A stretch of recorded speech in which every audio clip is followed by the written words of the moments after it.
Theresa May has sent her letter notifying the European Council of the UK's intention to withdraw from the European Union according to Article 50 of the EU treaties.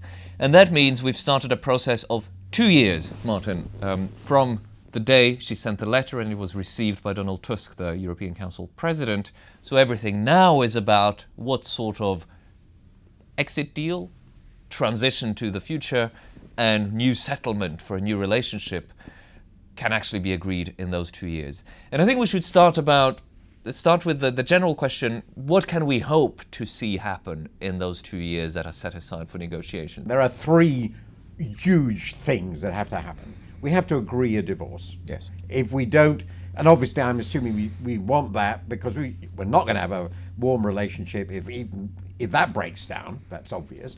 And so that's the crashing out that divorce possibility. We closes don't want that. off Nobody wants closes off the past. So we will have to agree money.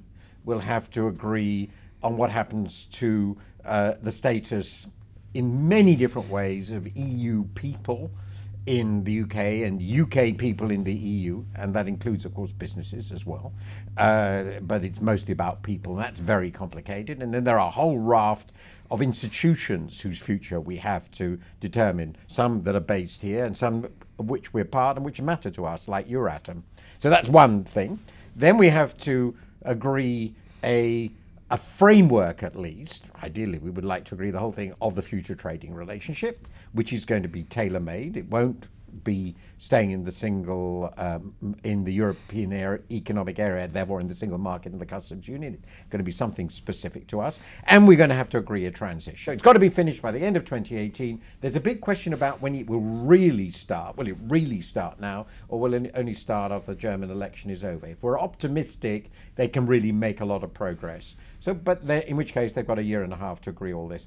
I think it's a very big ask to agree all this. The biggest question marks, I think, are around whether it's possible to agree on what the future relationship at least will look like, if not agreeing the deal itself in 2 years. And the reason why I think probably am a bit more optimistic than you is because for all the words of seeking an ambitious free trade agreement, actually the UK government has decided to seek something that I find very unambitious.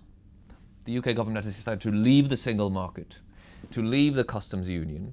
So at least on the economic side, that leaves relatively little, with one big exception.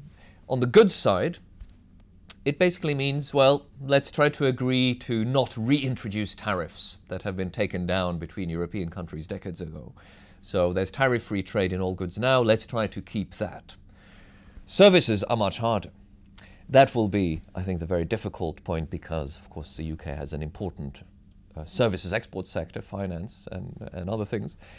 But on goods, I think it's not all that ambitious, actually. It's much worse than the current trading relationship. But for that reason, there isn't all that much to agree. This is what makes me a relative optimist, that if the UK could settle for a standard free trade agreement in goods only, I think it's there for the taking. There are, I think, two other difficulties which you've hinted at. One where we clearly agree that the services trade is going to be about regulation first and foremost, yes.